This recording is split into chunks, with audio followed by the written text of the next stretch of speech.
it was a dramatic day. Yes, it was a dramatic day in Bengaluru today as India was bundled out. They were skittled out for a mere 46 runs by New Zealand. And I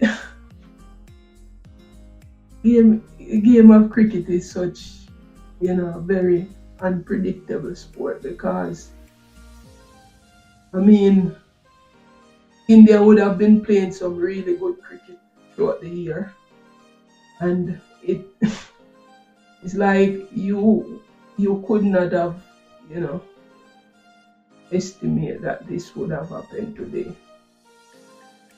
It was some excellent seam bowling from the New Zealanders, I must say, and I need to go into, you know, you know, I mean, a little explanation in terms of the pitch and the conditions.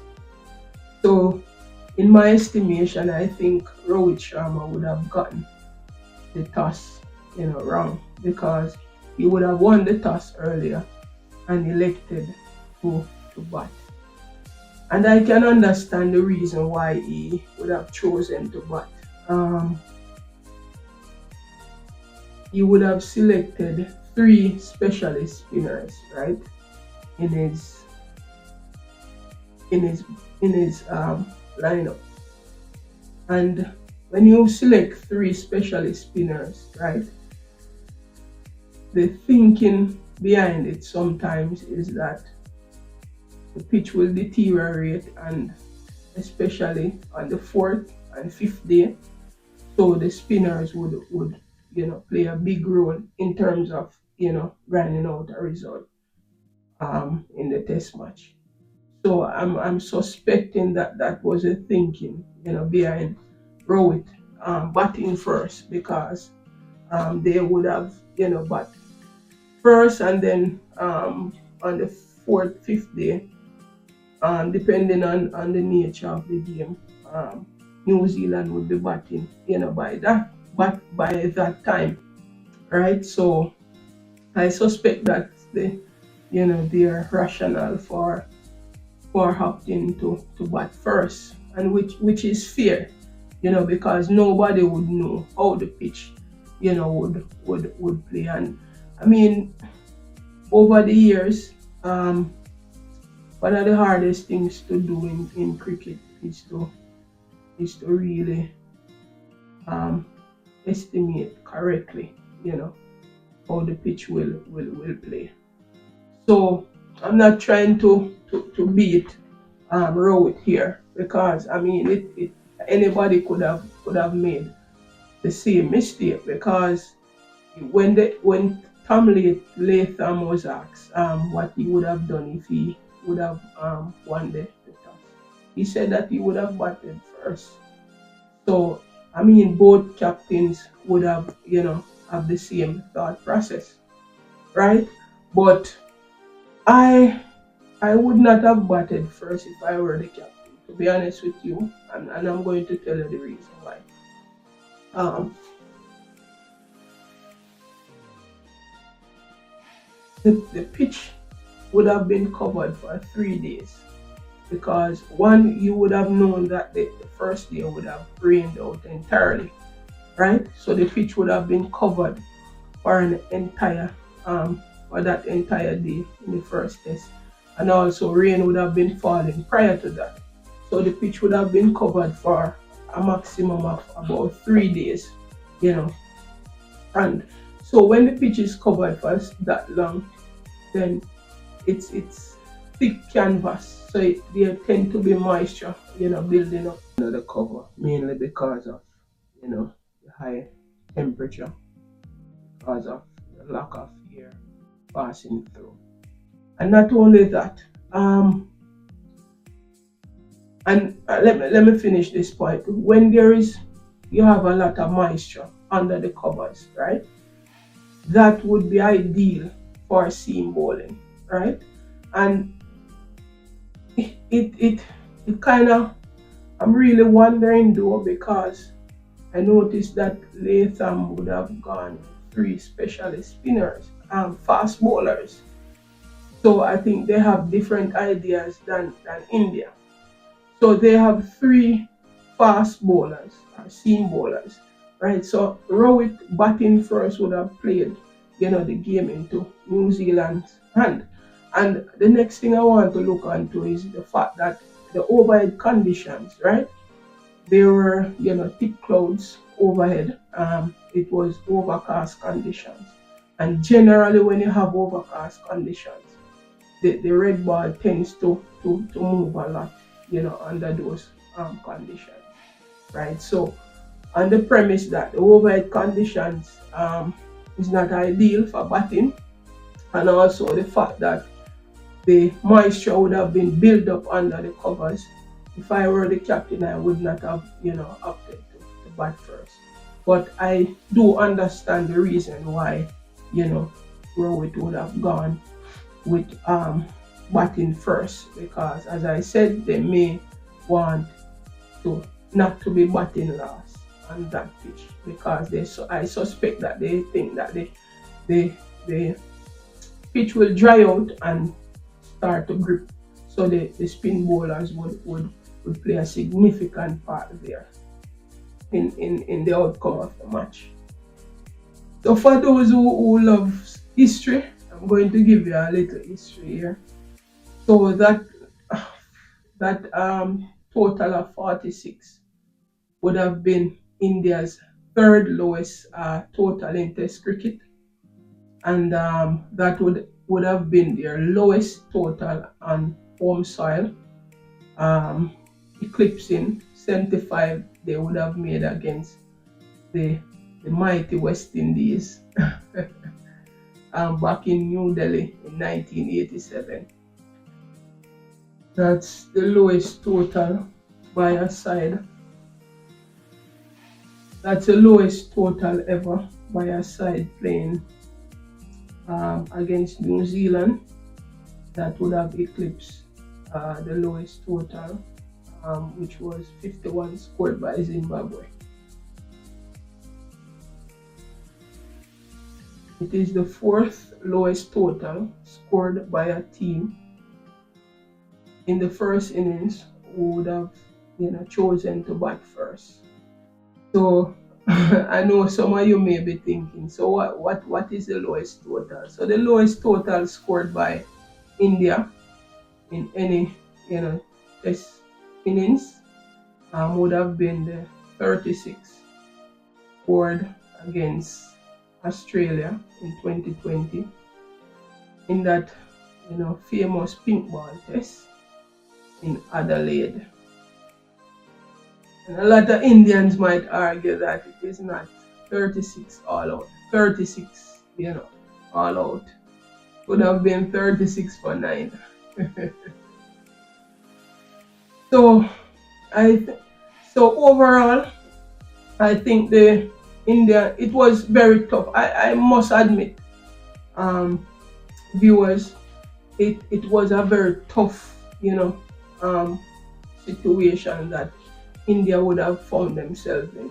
Very tough conditions to bat.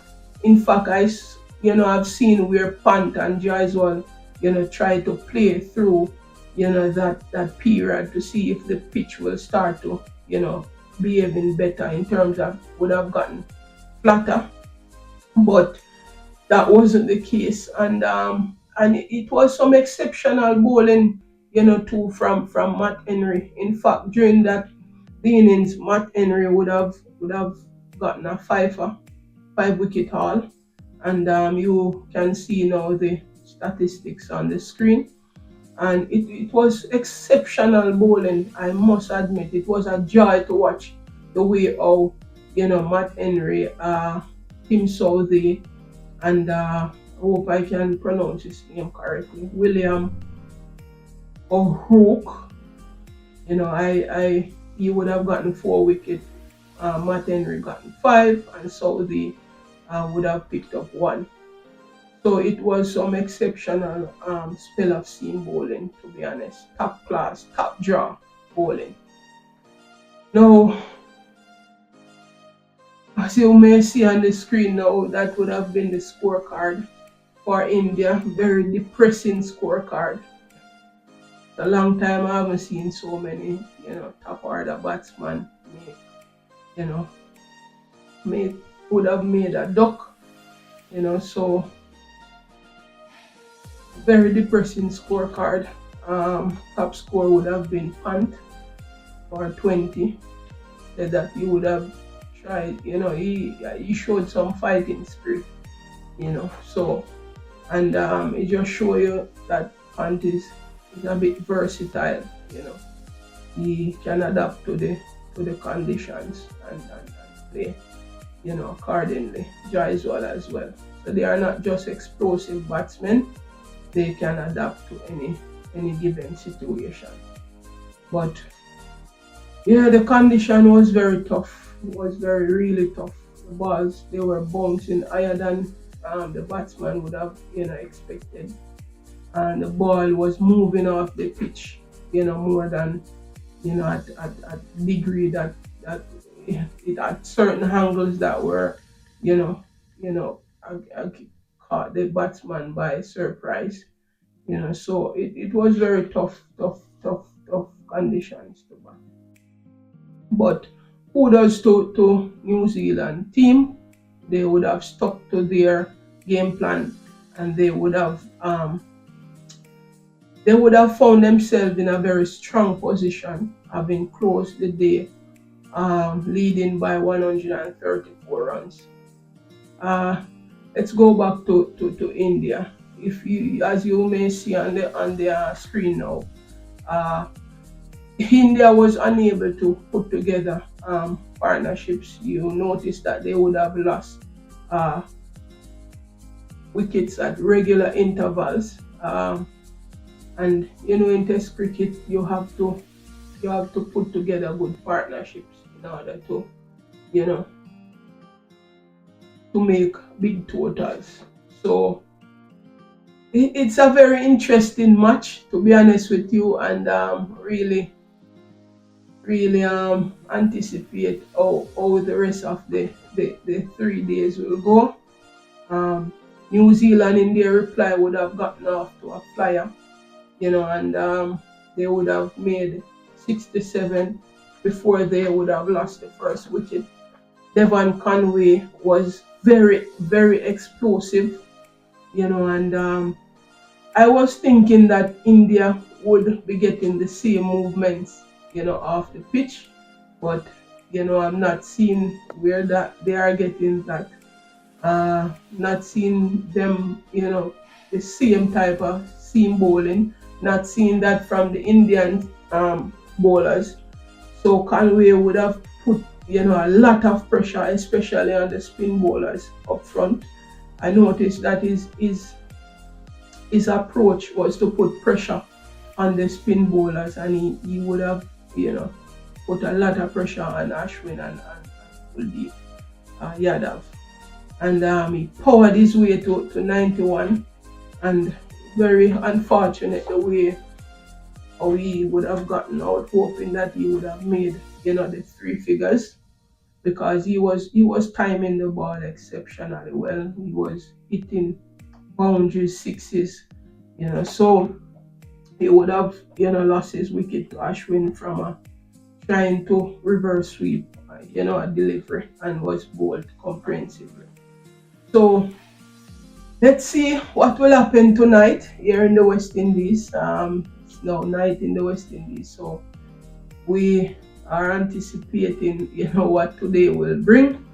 Not sure if New Zealand will push on, quickly, try to get a result out of the game, because as you know, New Zealand is a long time. New Zealand, haven't, won any. It's very, to be honest, it's very difficult for any team to go to India to win a test match, even a test series. Very difficult condition. So if they can pull off this win, it would be a very, very, big achievement for the New Zealanders.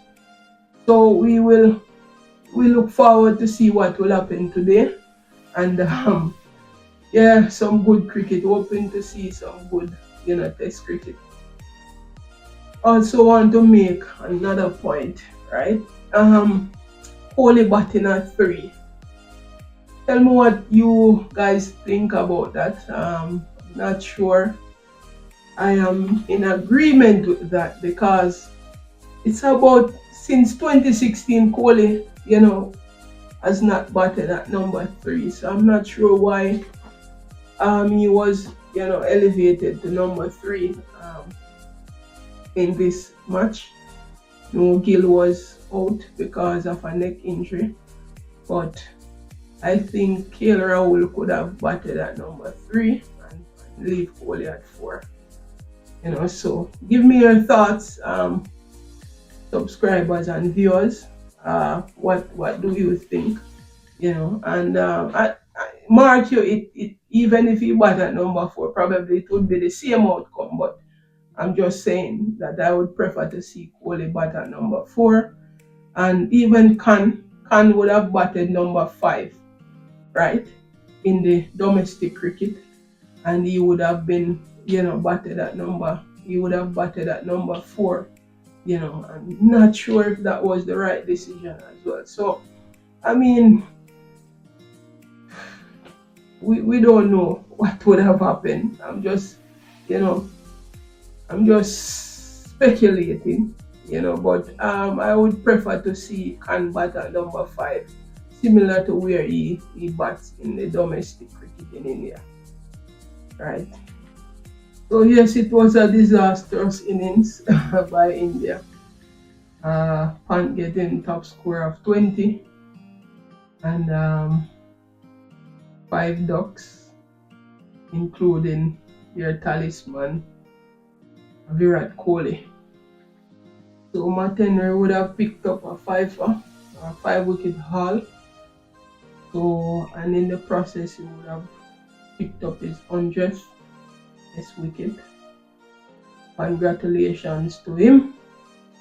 Well done. Hope you will continue in the same vein. So,